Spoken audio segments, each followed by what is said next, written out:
stories of innovation and success from the vibrant communities of rural Nova Scotia. This is Ignited. Hey there, welcome to Ignited the podcast. I'm Wade Cleveland. I work for a rural innovation hub called Ignite, and I'm here to tell you some great small town and rural success stories. In this episode, we're chatting with another resident of Ignite Atlantic, this time one based out of our New Glasgow location. And I'm doing this interview from our new podcast studio in New Glasgow. Lydia and Brad Sayeau run New Brooklyn Media, which is a full-service production company offering traditional video production, photography, and photo production, graphic design services. And they also run 360 Labs, who create fully immersive storytelling experience in 360 degrees, 180-degree stereoscopic, and virtual reality spaces. Now, they're really excited about what they can do and the potential of what is to come in the field. As they say, their specialty is their creativity, craftsmanship, and ability to bring engaging storytelling experiences to life. They've already captured the excitement of some forward-looking provincial government agencies like Nova Scotia Business Inc. or NSBI, and tourism agencies like Destination Eastern and Northumberland Shores or DEANS. Remember those anagrams, they'll get mentioned again during the chat. Lydia is originally from the New Glasgow area. She moved to Toronto to pursue a career in photography and media, and that's where she met Brad, who was involved in TV movie production. The two moved back to Nova Scotia to start a family and to create some rural success. Lydia, Brad, thanks for chatting today. Thanks for having us. We're talking about rural success stories, but it starts in this area in New Glasgow for you, Lydia. But you traveled to Toronto, which is where you met Brad. So kind of tell us that story of you moving to Toronto, meeting Brad, and then heading back to Nova Scotia. Sure. So I went to Toronto, I won't say what year, long time ago, and went to school for photography at Ryerson University. And then followed that up with doing design at George Brown College. And after George Brown, I went right into the advertising world and got a marketing job there, and that was about the time when I started to get that little itch that I wanted to come back to the East Coast. Toronto wasn't where I wanted to be raising a family and settling down, and fortunately enough, I met Brad right before that and convinced him to make the move back here. Brad had been working, I'll let you step in and say what you were doing in Toronto briefly. I was working in film and television. But at a point in my career where it wasn't my total source of income. It was I was still working a Joe job as a security guard and wanting to take the next leap into my career. I had several trips out to Halifax before and fell in love with it. Felt very at home here in this province. Yeah. And coincidentally met Lydia, who's from here, hit it off immediately. We met on an online date. Before it was taboo. We didn't want to really, nobody was doing it then. Yeah. It was like eHarmony and that kind of stuff where you had to fill out That wasn't profiles. what it was, but yes, Whatever, it was. that kind of thing. We won't even get into it. That's embarrassing. It wasn't as casual as it is now back then. Right. And then, we hit it off right away, and I was very excited my love of Toronto was diminishing. And I was ready to make a change. And like Lydia said, too, thinking ahead to raising a family, I grew up in a very small town, and that's what I wanted to do as well. Okay. And, we used coming here as a bit of a reset. We initially started in Dartmouth, bought our first home there, had some great jobs. Brad was working with friends of ours who own an outdoor adventure company called A for Adventure, and doing all their filming and everything like that. And I was working another agency job and for a tech company doing design work. And through that, we were kind of freelancing on our own. And in 2019, decided that our freelance stuff was picking up enough that we wanted to start New Brooklyn Media. And that's when we started our production company, both full-time, working together at home with 2 young kids under tow. So it came with its challenges. But we're here to talk really about the excitement with 360 Lab. And so 360 Lab initially started under the New Brooklyn Media umbrella with a wonderful friend of ours who's our partner in the business, Adam Cornick. So just some background on the name 360 Lab was because we were doing 360 virtual reality filming, but LAB stands for Lydia, Adam, and Brad as well. And we put our heads together in 2020 and took a leap and pitched to Tourism Nova Scotia before we had even bought our equipment, and saw the opportunities and that the future of filmmaking was rolling into this. And we really wanted to take, Adam's a professional photographer as well, we really wanted to take our filmmaking and photography background and knowledge and apply it into this new space. So Brad, do you want to jump in? And Well, yeah, that's exactly it. You know, we were very excited about the 360 tech. I've been excited about it for a long, long time. Actually, I don't know, 7 or 8 years ago or 6 years ago, I was on the news talking about it, just about the potential of it. About just back then, the tech wasn't really there. I was more excited about the concept of it, but very disappointed with the actual results that I was getting from the camera. So it kind of, playing around with it, just getting used to the tech. And then Adam had a great experience with the headset. And then finally, one of my peers was really excited about it as well. So that got a fire under us to really delve into it. That was like just the match it took to start this. start this business. Yeah. To get us to where we are now. Yeah, we started with Tourism Nova Scotia. We went in, Brad and Adam went in. I helped them make a pitch deck the night before. They weren't even ready with the pitch deck. It was pretty funny. Well, but at this time, too, now the technology had caught up. Okay. So when I started playing around with this stuff, it was you could do 360 video, but the video was awful. It just looked terrible. It sounded cool. It's HD video, but when you take this HD video and you stretch it in a 360 environment, it's no longer nice. Now, fast forward to last year, 2 years ago, now the tech had caught up, and now the Oculus Quest had been released. So now the headsets were good. So the Oculus Quest is the headset? That was the game changer headset. Okay. I equate it to, in my mind, the Nintendo. Do you remember the Nintendo Entertainment System when that came out? It kind of just revolutionized everything, home gaming. That's what this feels like. The Oculus 2 is like that. It's like the Nintendo Entertainment System. So finally, there's something that you can have at home that is not just putting your phone in a plastic headset and looking around, which is very gimmicky and never looked nice. Mm-hmm. Now it was true 360. You really felt immersed in it, finally. Built-in sound into the headset and everything, really high definition showing through the headset.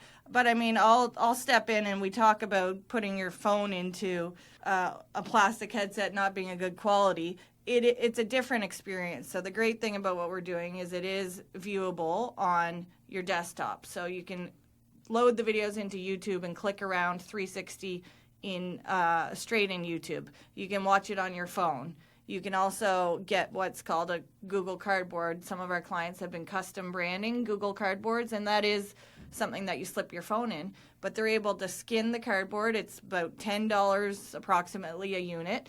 And you slip your phone in. They've got a QR code on the side of it, and it's all branded to their brand. And then they're able to mail those experiences out around the world so that people can consume this content from anywhere, right? And the quality of that is much better than it used to be. Yeah. So even putting your phone into a plastic headset or a paper headset is much, much, much better than it used to be. Because the cameras are much higher definition. The cameras now. are much higher definition, and YouTube can stream at, I want to say 8K 6K, definitely 4K. now. 8K now, I think. I don't know about 8K, but definitely 6K. Yeah. So even that is much better than it used to be, but nothing compares to the headset. But the headset's a really fun experience Yeah. for people. So backing up again, we pitched to Tourism Nova Scotia. We had this idea. They had been a client of ours over the years, and they knew that we were trustworthy and hard workers, and they took a chance on us, and that's what funded our first camera.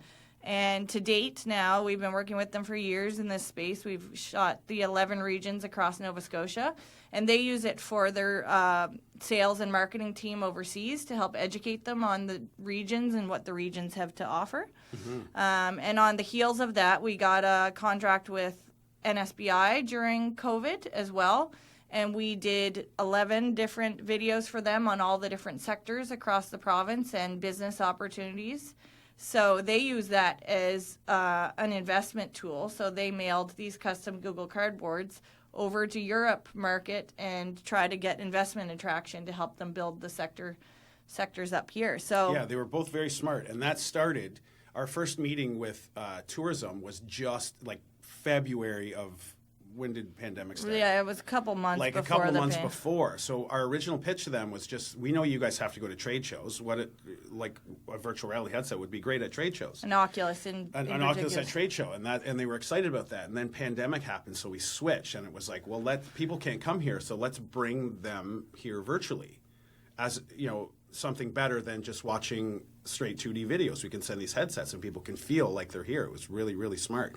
Again, NSBI, very smart to think about that. People can't come here. Let's bring here to them. It is. It sounds really exciting, and it is really exciting.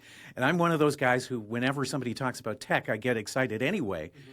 But did you find any resistance at all? Because sometimes the next big thing for others, for some, is, oh, here comes another gimmick kind of thing. So did you run into those walls? Yes, and still do. People just don't understand it. We're having to undo a lot of what has been previously put out. So, like I said, the tech in the cameras hasn't been there for a long time. Right. So the viewer experience has never been great.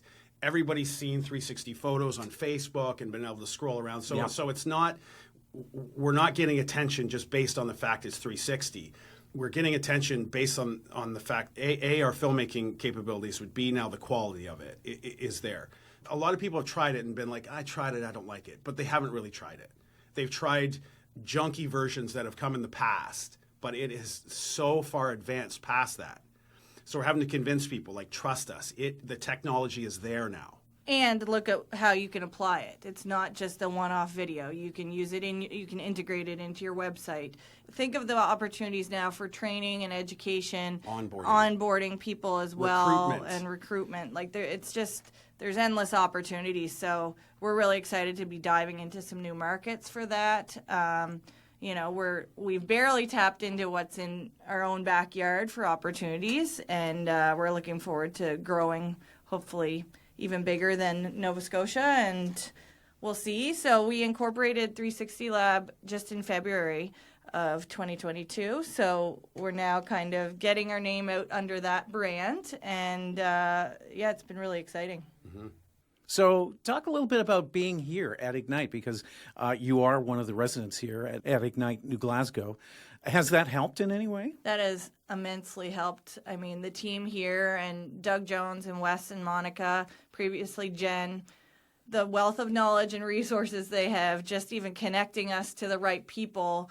Like I had said, came from a photography and graphic design background. I don't have the business education, but I'm running the business now. So they've been really helpful in guiding me who to get some advice from if I'm having some I'm not understanding my balance sheet, for example, or if I need a workshop to help professional development on things. It's been invaluable, and working out of this space has been really inspiring as well, because in this space, I have access to all these other players in the community. NSBI has an office here, Dean's has an office here, the Pictou Chamber has an office here. So it's this great little community where we're all out in the same space and talking every day. We've been able to support each other and get excited on things, and I've been getting a lot of extra resources and knowledge and help. And it's just a great relationship where I can drop them an email and be like, hey, I'm really stuck on how to do this. For example, we have an opportunity to be exporting into the U.S. right now. So I've been using everybody in this whole hub here, bouncing out, how are we going to get ourselves there? Do you have any advice, any experience on what you can provide to us to help us expand? It's like having a team behind you. Exactly. Let alone the office is beautiful, state-of-the-art, gorgeous office. Yeah, and being a startup, we didn't want to necessarily invest in an office space right away, so what an amazing opportunity we have here to utilize this space whenever we want. And really good fit. I'm really amazed at your story in that you went to government about something like this, and they latched onto it, like NSBI. Yeah. Tourism, our first meeting was like everybody was there. Their agency was there. We knew we were onto something right away, just based on that. I've had many meetings at tourism, not with that. Well, NSBI responded the same way. Yeah, you know, yeah, there was they were. we were up against Yeah. other contenders with the RFP process, and we threw our name into the hat, and they said, you know, are you guys really, like, have you developed yourself enough? Do you have the support of your team? And we were like, just trust us. We got this. And Yeah. they did. They trusted us. And that's But essentially what allowed our business to succeed, was having those two great opportunities back to back, and just like, how lucky are we that they trusted us. Yeah, and they, like you said, they took a risk. Like, that's pretty cool. It is. Yeah. And you think of government in many ways, in a negative way, not so much in that, you know, they're helpful, Yeah. but they're usually kind of conservative Yeah. in a way that new technologies not thinking necessarily. innovative Yeah. and cutting edge, Yeah. right? Where this is the opposite. They were leaders. They were ahead of, you know, of everyone else. And like, this technology is even growing even beyond the 360. We are now doing 180 as well, and I'll let Brad speak to that a little bit more. But that's another Yeah. really All right, what's the difference between 360 and 180? Yeah, so 360 is obviously 360 degrees. So we'll just talk about the technical benefits of it. So 360 video is fantastic for showing off spaces or events, places where you want to look completely around. But being filmmakers, it lends itself to challenges. For example, when we're filming 360, I have to go hide behind something and watch through a little monitor. It makes it hard to direct and things like that. And also it makes it very difficult to set up lights, to set up audio. It's also hard to tell a story like that, or at least we're still wrapping our head around how to do that. 180 enables us to bring in traditional filmmaking abilities, because 180 is half of 360. So we can have all of our lights and all of our camera stuff in behind. So now in 360, all those pixels are wrapped around you. Okay, so your processor is still computing in behind you. Where Right. 180, all those pixels are now pushed to the front. So you're able to get significantly better resolution. We're also able to get what's called stereoscopic, which is creating essentially a 3D effect. So there's depth, incredibly immersive, much better resolution. It all just leads to a much more immersive experience for your audience. And we're able to do traditional filmmaking techniques. I can direct, we can light it, we can have sound, we can have scenes. That's what we're very excited about. So there's always going to be a place for both. 360, showing events, showing spaces. 180 is the more traditional storytelling aspect. It sounds like your background in television and movies is really paying off, because there's an art to it besides just the technical side of it. Exactly. Sometimes you get lost in the technical side of it. Yes, well said, yeah. And that's where we're trying to differentiate ourselves from our peers, is our filmmaking skills and abilities. We're trying to incorporate that, so it's not just the tech. You're not just buying the tech, you're buying our skills as well. Right. And you're not just documenting a space. We're helping on creating the storyline that goes behind it all. We're directing. We're helping them with the pre-production and planning, and helping them think about what their message is and what the best way to say that message is in this medium. Yeah, so here's the thing. I mean, there's the technical side of it. There's, in a way, I'm not saying it's easy, but it is easy to point a camera and just click, click, click. Yes. But there's the art behind that. There's a difference between a guy with a phone taking a picture of his wife or, whatever, compared to a photographer. Well, exactly. And so there's your strength. It's not just your ability to kind of slip into the tech. Yeah. It's your ability to create an art. Exactly. When we're watching traditional movies, you can tell the difference between a good movie and a bad movie. Yep. That translates to 360 and 180 as well. You can tell the difference between a good one and a bad one. Yeah, that makes a lot of sense. You've said so much. I want to start unpacking little bits of it. First off, when it comes to doing 360, and I do understand, I can see how, especially when it comes to tourism, how they would grab onto this. It's like you can inspire somebody to want to be in a space by immersing them in it. Exactly. It seemed like it was fairly easy to convince the tourism organizations, at least here in Nova Scotia, to do that. How hard is it once you're there to actually do the recording? Let's talk about the technical side of it. Making a 360 has to be very, very time consuming. It is. In regards to, or in relation to traditional 2D Yeah. filmmaking, 360, at least on our cameras. So there's 6 lenses, 6 wide-angle lenses. Our 360 camera almost looks about the size of a bowling ball, with 6 wide-angle lenses around it, each one with their own SD card. So imagine all 6 of those lenses are their own individual cameras, and then there's a large SD card that's capturing all of your metadata and your proxies, which is you can watch a low res version of it right away.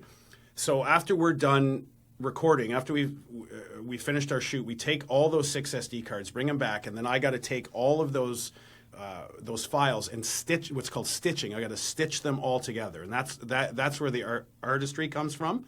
And that's different than your traditional or your consumer cameras, which kind of do it automatically. So we got to take all those and stitch them together, and then those stitch lines can get wonky and can get kind of crazy, and that's where a lot of our editors are.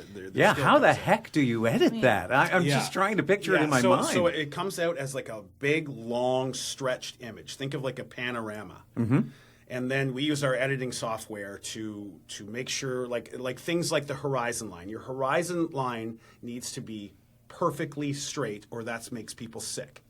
They'll start to feel sick. They'll put it on. They'll be like, I don't like this. You got to think of all those things that make people sick, and we've experimented with the height of the camera and everything. Everything. We've been experimenting for a long, long time. And think of those times people put it on and they say, oh, not for me, and they take it off, and because it's little things like that. It's movement, thinking about movement. Movement can sometimes make people sick unless it's done correctly. Horizon line has to be straight. It'll make people sick. There's all these things that previously there hasn't been a lot of consideration for. So like I said, we're having to undo all that stuff, all that junk that's come before to say it's much better now. Trust us. Wow, that's amazing. Yeah. Same idea with 180, except a different process, obviously. Yes. But is it the same idea? It's well, the 180 camera is a completely different camera. We just bought a brand new state-of-the-art 8K one with a giant sensor. So that camera looks like a traditional camera, but it has a lens on it that has two wide-angle lenses right beside it. It almost looks like a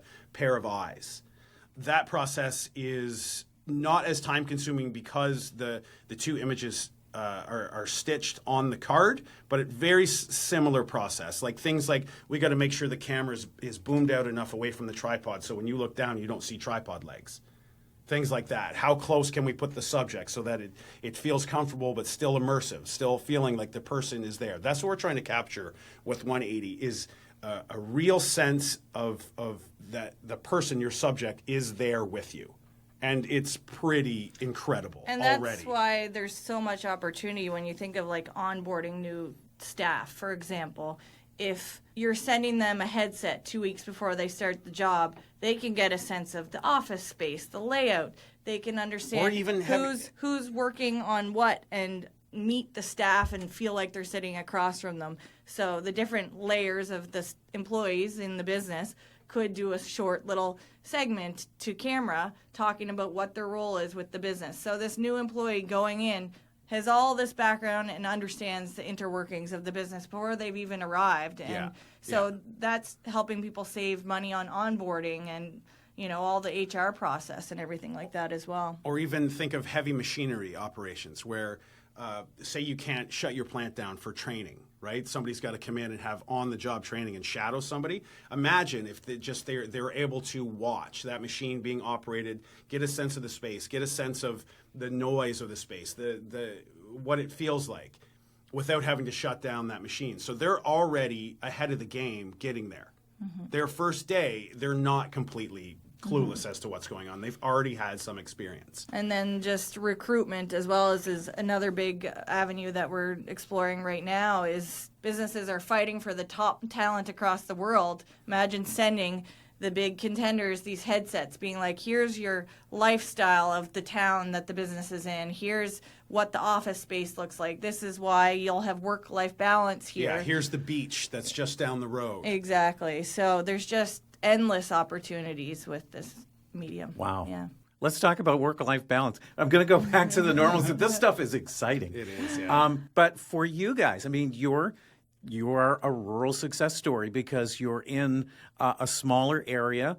Is there cons to that? Is it a pro and a con thing, or is it just you're happy to be here? Yeah, we're happy to be here. I have directly seen an impact on both of our businesses businesses in a successful way because we have more ground to cover now. We have a broader reach. So we still have our loyal, dedicated clients in the city that still love working with us, and we have some of our teams based in the city as well, some of our teams based here, and we can cover more ground. We have more of a region to cover, and a lot of businesses love supporting rural businesses as well, right? So I mean, pretty much all of our competitors are in the city. yeah. Well, there is other competitors out there for sure, but I think most of them, a business like ours lends itself to being in the city, at least pre-pandemic. That's right. just where you're having a production company. Of course, you're going to be in the city. That's where the work is. But since pandemic, we moved out here, and it's changed everything. Obviously, it's changed everything. I mean, Brad and I were sitting in this small area in our basement in the city, sitting next to each other every day. As you can imagine, running a business, having 2 young kids, and being married and everything, that came with its own pressures. And now look at us. Brad has his workspace at home, and I'm able to come into Ignite every day and be around all these other support networks as well. So coming here has completely changed our life for the better. And just the fact that we're able to, everything is more digital now, right? You're not maybe so tied to the city as it used to be, we found, because it always used to be in-person meetings, and it was pre-pandemic, but pandemic has just kind of... It changed all of that. It changed all of it, yeah. So we've only seen success about moving out here, or positivity, I shouldn't say success, but positivity. And my family is here, so just having the support with our kids so that we can be running our business and all that sort of stuff is extra little... that's just an extra little cherry on top of the cake. But being here and having a small community for the kids to grow up in as well. We feel very supported by the community as well. Mm-hmm. And it means a lot, doesn't it? I do find that small towns tend to support their own. Yeah. Look at us. This is ours. Exactly. There's actual buy-in. Yes. Yeah. People appreciate and feel their own pride in your success. Exactly. Which maybe you don't necessarily get in a big city. Yeah. So tell us a little bit about where this is all leading, because you've talked about so many different possibilities about, you've talked about tourism, you've talked about using these films to convince people to come work in certain areas, that kind of thing. Where's the buy-in? Are you reaching out to companies now? How does that work? How does the marketing side of it work? Yeah, I mean, we spent the last 6 months really investing in getting our branding out there and setting up the proper website and incorporating the business and everything. So right now we are hitting the pavement, and we're sending, Ignite again, fantastic support on that.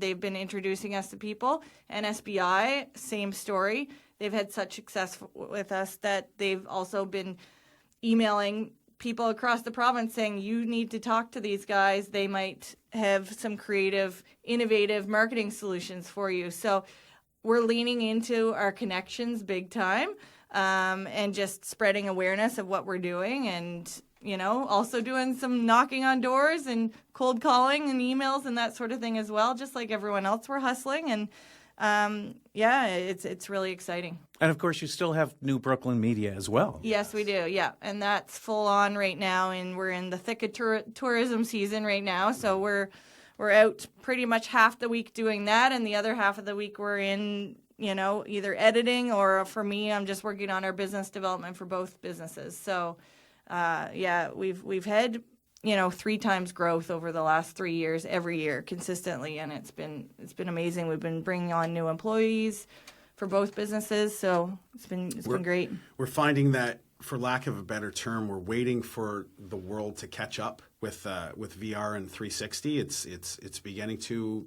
Large corporations like NSBI and tourism are curious about it and reaching out, and we're noticing that other ones are beginning to. We our loose timeline is 3 to 5 years until it's very common for households to have headsets. Apple is about to get in the game.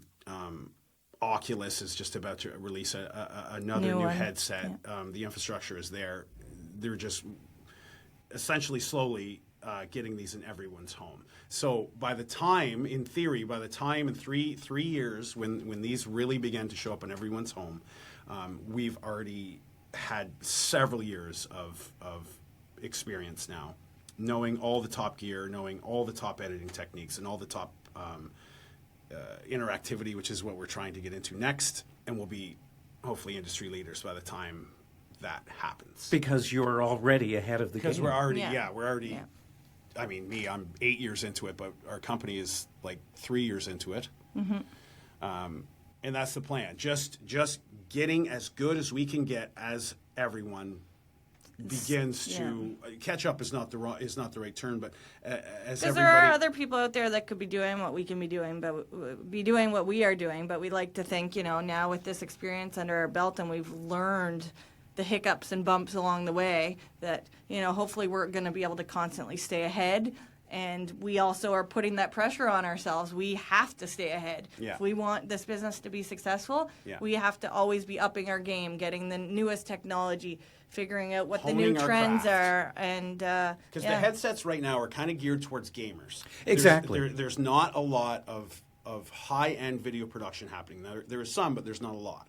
But that's going to change. Again, as these get into everyone's home, not everybody's going to want to game. There's going to be people who want to watch things, to actively sit and or passively, I guess, passively actively watch videos. That's where we come in. And even, movies within that format, Exactly. television series within that format. Well, that's what we've been experimenting with, is how can we tell a narrative, proper story in this space. We've been experimenting with that. Think of like a regular, your traditional sitcom or something like that. How can we do something like that in this space? It's not as easy as you think. And we've been experimenting with a while, and I think we've been experimenting for a while, but I think we're getting there. It's completely, it's like trying to tell a story with a wide-angle lens, if that makes sense. And that's to all any you listeners. have. The wide-angle lens is all you have. You don't have all these different lens options, It's right? having to completely retrain my brain for a different way to tell stories. That is amazing. It really is. That's I'm excited for you guys. I'm excited to see what happens next. I really am. Yeah, where we're just constantly training. We have an amazing team of filmmakers who are equally as excited as us on it. Every day, new ideas. Why don't we try this? Why don't we try this? Even technical ideas. What we were experimenting with. Like a lot of traditional filmmaking, a lot of the mood comes from lens choices. Wide-angle lens, close lens, things like that. How can we mirror that aspect of filmmaking in 360? We've been experimenting with all kinds of different ways to do that, to draw focus to things that we want you to. Imagine a giant wide-angle scene of 180, and we want you to look at this one computer. How do we do that? Things like that, where in traditional filmmaking, you just do a close-up of it. How do we do that in this forum? Because it changes everything. It changes everything, and it's so exciting and so awesome. That's a good way to wrap things up, because I'm really excited for you guys. More excited than I was when initially we started this. Brad, Lydia, thank you so much for talking to us, and here's to the future. Thank you. Future's bright. Yeah. To find out more about 360 Lab, visit their website, 360lab.ca. You can also follow them on LinkedIn as 360 Lab Inc. Also check out newbrooklynmedia.com, and you can find New Brooklyn Media on YouTube, Facebook, and LinkedIn. And to find out more about rural innovation and what Ignite does, check out igniteatlantic.com. Thanks for listening to Ignited the Podcast. If you enjoyed this episode, we'd love it if you subscribed, shared us with a friend, and gave us a good review. And we'd love to hear from you. Our website is igniteatlantic.com. My email is Wade, W-A-D-E, @igniteatlantic.com. Thanks for listening. We'll talk again soon.